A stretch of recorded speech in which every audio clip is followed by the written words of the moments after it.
So our DevOps team has deployed a new version of our application. So if you click on the website, you can see this thing.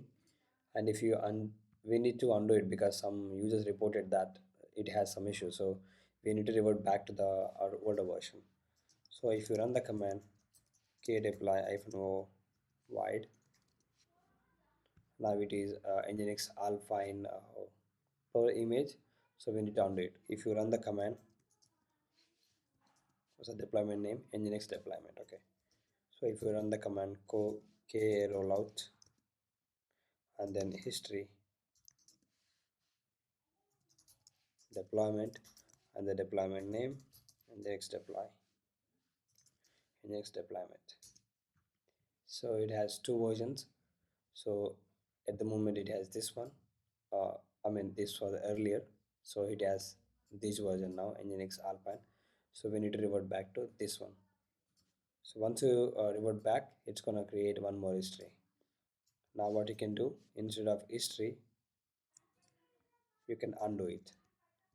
So before undoing it, let me open here kgetpo. You can see this one. If you run the command -o wide, so you can see this. So let's stick with this one. These were 4 minutes ago, these parts were created. If you use the watch -n command and then kgetpo, so okay, it is, let me use kubectl for instance.